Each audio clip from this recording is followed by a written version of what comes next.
Hello, everyone. Welcome back to AI4. We have another great technical presentation here from Julian, and I, for one, am very excited. Julian, if you could go ahead and turn on your audio and video.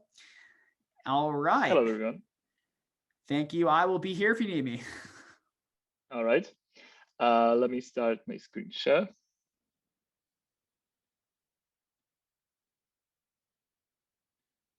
All right, I can see that you see it, and let's start presenting. Do you hear me well? Loud and clear. Loud and clear. All right, perfect. Hello, everyone. I'm very pleased to be able to speak at AI for Finance, and I hope you're going to enjoy this presentation that I'm about to make.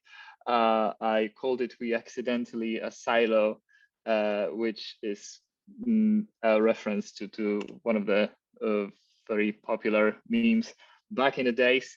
But you know, this is not a funny topic. We're going to be dead serious, and we're going to talk about how silos in the organizations, especially related to data science, appear, they come about, and how to break them. But let me tell you a bit about myself first. I'm in a consumer financial technology space, working in Goldman Sachs. My passion is growing teams and forming organizations that are highly productive. I'm also engaged in the Rewriting the Code initiative, which promotes women present in technology. And I'm in my free time advising some startups and doing tech talks like this. So let's talk about consumer finance. In this area, at some stage, you get a chance to see how different engineering domains, systems, data, infrastructure interplay. And it allowed me to see certain analogies between organizational patterns, the good ones and the bad ones, that have emerged in systems engineering, that I can see emerging in the machine learning field, in the data science field. And I believe it's going to be very valuable to talk about these, because it might help us evolve this new field more effectively and avoid, so to say, mistakes of the past. So let's start. There is this wonderful idea of bridging the gaps between building and running the software. And it's called DevOps. I don't know if you heard about that. So it's been coined by the authors of a certain infrastructure automation tool.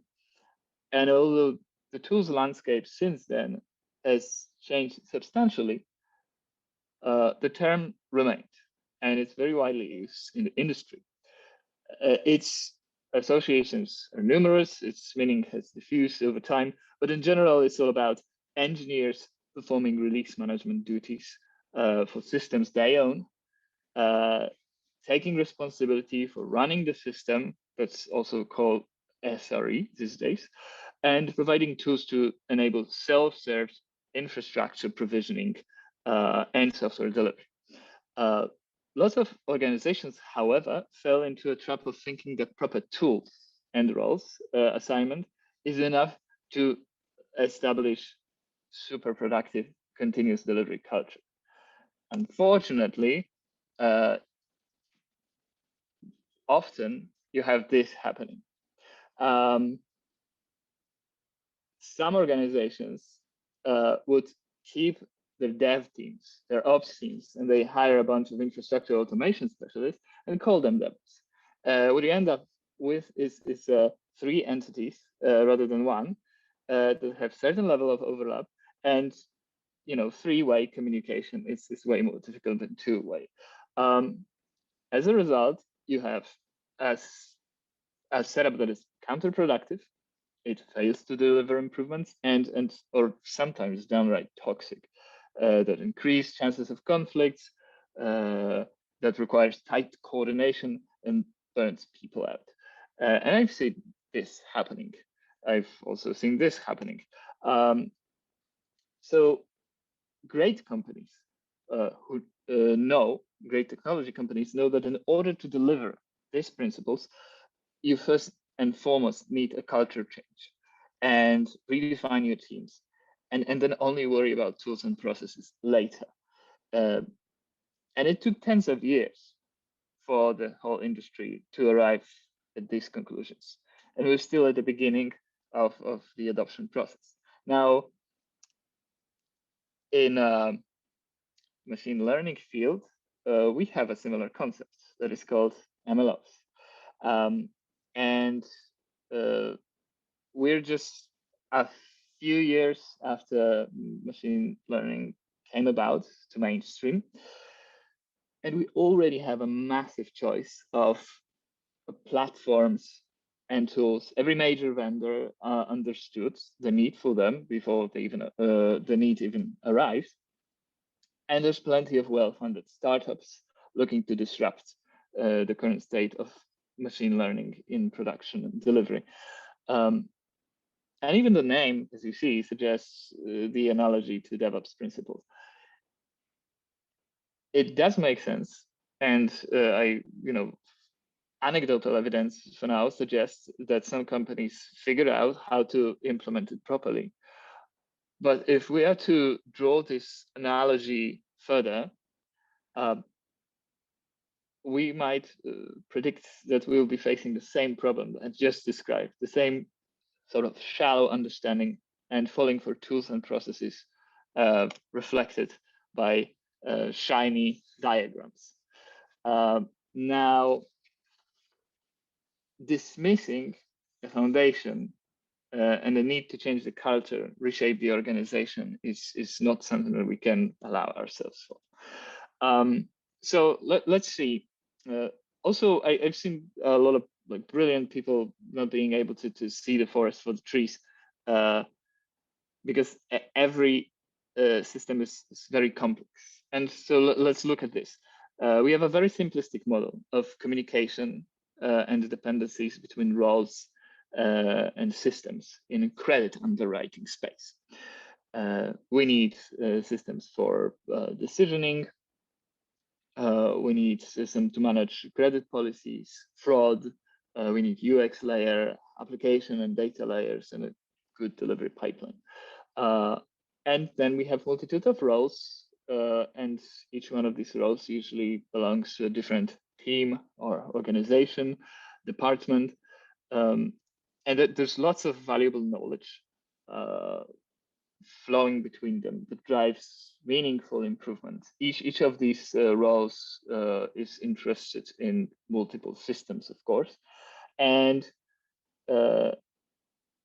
it's almost like each of those folks holds a piece of the puzzle, and in order to complete it, to assimilate the knowledge that's from which you can draw insight, they have to be collected together.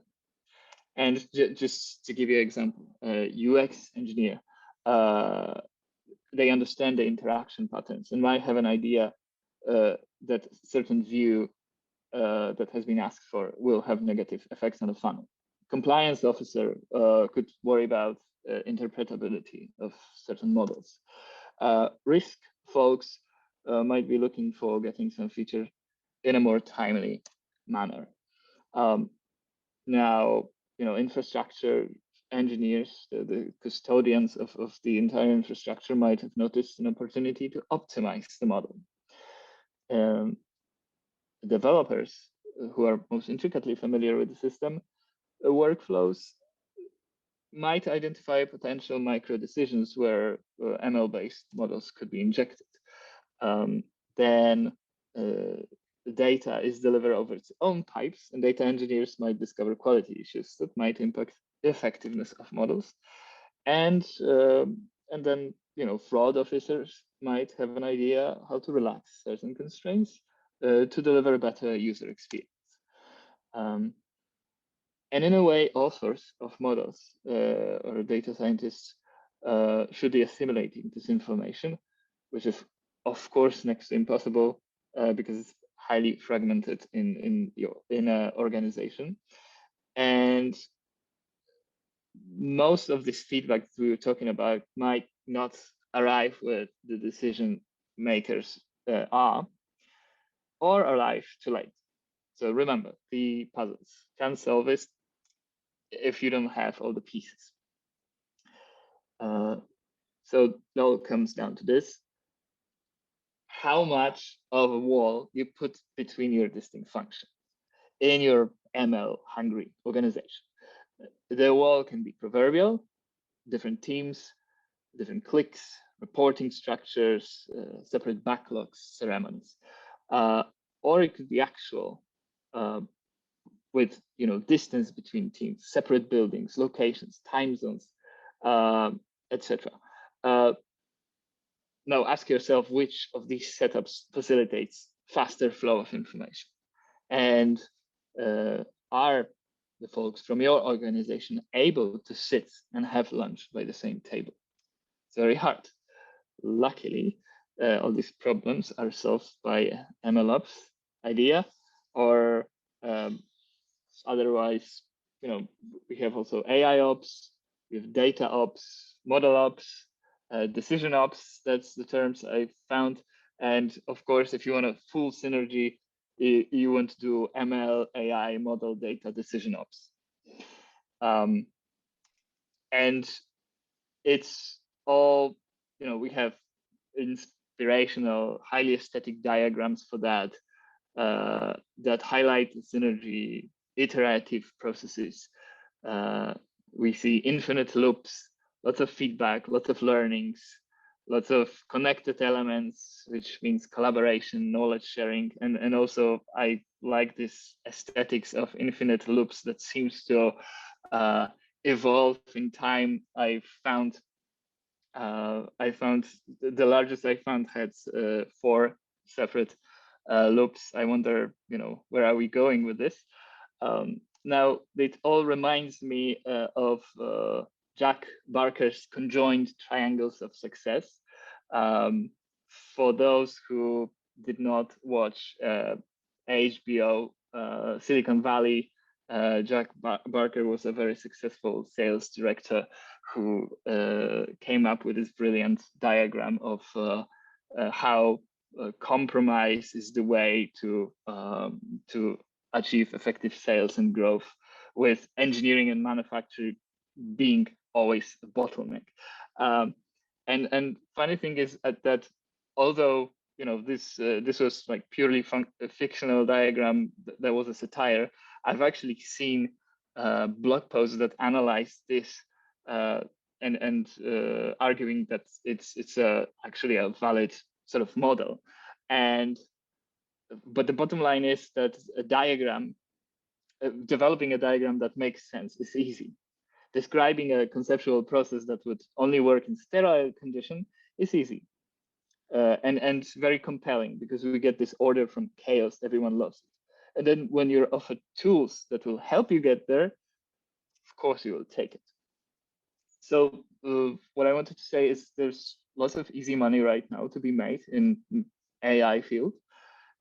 And we're still developing, our experience and standards. So we have lots of young startups not concerned about costs, lots of people trying to relate their jobs to AI somehow, me included, and we have people in the field that have private agendas that might want to cover up the lack of expertise or don't understand the environment, and yet make the decision about the future of their AI strategy.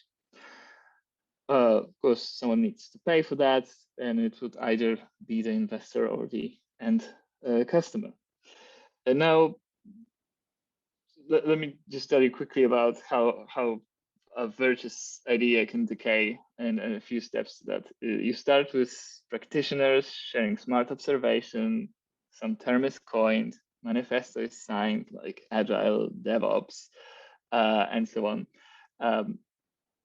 Then you have thought leaders write books about it, practitioners read about it, they pick it up, consultants see there's money to be made, they start advisory services.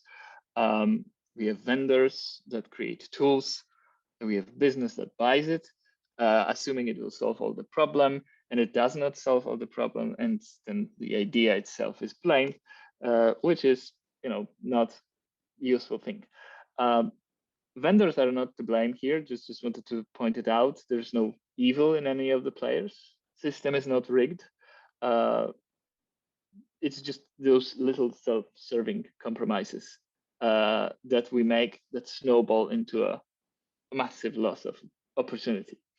And yeah, so let's go back to our complex interactions diagram. In order to have a fully cross-functional team, you need those 8 roles according to the diagram. In fact, it's more like 18, 19 if you count the manager. But you got to remember that these are just roles, not full-time jobs, and there are plenty of ways to sort of aggregate roles in multiple roles in an individual. You can have a full stack engineer that can act as a web, mobile, backend data engineer. You have engineers who practice test-driven development and they assume role of quality specialists. You do continuous delivery, contract testing, and then you cover release management. You add observability, runbooks, you put engineers on call, you get SRE. You put them in through the InfoSec training, you get security experts. Give them domain expertise, and you can have compliance, fraud, risk expert. Teach them agile ceremonies, and they can, conduct it themselves. But there are certain areas where we take pride in our skills and of being of the essential few, and we cannot allow this to grow into wrong attitudes. That's very important. I'm not saying this elitism happens at person level, but often at the system level, organization level. That's due to salary gaps, gaps in recognition, being closer to revenue, education background, and so on. And I've seen similar attitudes from business towards engineering, or from software developers towards operations engineer or QA. And this is something that's very detrimental to the ability to learn by the organization. So there are a few things that you can start doing within your AI part of the organization. Ask yourself, how large is your AI org? Let's say 20. Then means you have 20 teachers. Potentially, you can have 100 ML specialists in a year if you apply proper, internal education techniques, and it gives people a way, different roles to sit by the same table. Before that happens, however, others need to know you exist, be excited by your work. We need to want them to know you, know your work more, and learn something from you, and wanting to sit by this table.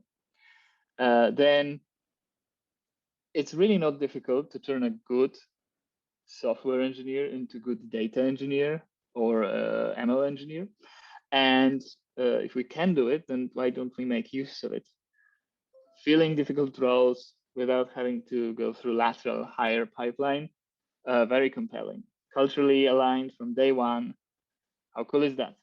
And they, again, get a place at the table. And speaking about tables, you can imagine your organization as a big canteen. You have data scientists sit at one table, devs at another, ops at a third one, and so on, talking about their business, amplifying their biases, boundaries about other tables, and so on. Now, if you rearrange those, you can imagine your org as a, figuratively speaking, there would be this situation where you sit different roles by the same tables, and you achieve this situation that we've described earlier. Now, there's so many materials about organizing cross-functional teams that I won't even go into that. All right, so say you have your cross-functional team, MLOps, ML DevOps developers, they all sit together. So let's zoom out a little bit. I'm trying to see where the customer is. Here it is. And yeah, here's almost forgot about the wall between the customer and the team, right? So what I'm trying to say here is, even if you build this synergy within your roles, within your organization, and if you keep them far from any insight about the customer, you're still going to have a one great silo. Now, and this is to some extent driven by this assumption that every employee somehow upon hiring intricately understands who the customers is, what they need, how best to serve them, which is, even the organizations themselves don't understand it well. Why would you assume that your people do? These assumptions are not true, and we need ways to address that. And there are ways too, and that I've seen personally that works very well. Let's call it stage one. You work in a very constrained org. You have no way to let your people near the customers. But how about providing customer analytics in accessible and yet secure, anonymized form? Make it interactive, make it playable. Perhaps organize competition, have your entire work look for insight. Where I am right now, we're doing this thing, and people love it because you can essentially play around and try to develop insights about your customer yourself. You don't need anyone else to do it. You just need to log into the system and start playing with data. And everyone, not just chosen few. You can go one step further. And this is what at the startup I used to work, well, you had an orientation week. We had to sort of visit a loan shark on the corner in San Francisco FiDi to watch people who come there, who are the clients, and to analyze the rates, to understand how crooked that business is, and to get the perspective why it's important to disrupt it. Again, you're giving your people perspective and bringing them closer to the client in that way. Other thing that really works is a little less orthodox. Allow your back office staff to listen to customer calls. If necessary, record it and anonymize. Live, if you can, gives you both better bond with the customer, but also appreciation for your call center personnel, which often in the whole corporate ladder is at the very bottom. And then, you know, the last sort of stage, just have your people work with the customer. Give your engineers, you know, duties that involve interaction with the customer. Put them behind the phone, the wheel, whatever's the trait of your organization. And this is, I guess, the ultimate table to sit by. I hope you all know this book, Accelerate. It took about 60 years of software engineering to arrive at the conclusions that are described in this book about effective organization. Machine learning is a very infant stage. Capabilities and knowledge grows massively every year. It's just impossible to come up with a universal framework right now. Attempts will made, they have been made, and that they will be. Some will be more successful than others, but we simply cannot blindly trust the fidelity of existing platforms. Every platform introduces constraints, and it's very hard to tell at such early stage which constraints is our organization comfortable with. So I came up with my own MLOPS framework, which I believe to be the ultimate, and it consists of three steps. 2-minute warning, Julian. All right, I'm almost finished. Triangle of circles, a self-reinforcing group. You can't go wrong with that. Find a silo, break it, and learn from it. Financial institutions in particular are very susceptible to creating silos. is I believe that we need to specialize to be effective somehow, because the business is complex. It used to be true in the Middle Ages, it's not anymore. And the way we break those silos is to change the culture, the way of thinking first, and then design processes and frameworks. Then pick tools and platforms. To achieve synergy, it is difficult. Don't take shortcuts. They will not lead you where you want to be. Learn to break these silos. Sit your people by the table. Thank you so much. I hope you enjoyed the presentation. Woohoo! A big virtual round of applause for Julian. Thank you, everyone. If you could stop sharing your screen, Julian. And for everyone else listening, go do some networking, say hi to some people, go check out the exhibitors, and I'll see you soon. Take it easy. Thank you. Bye.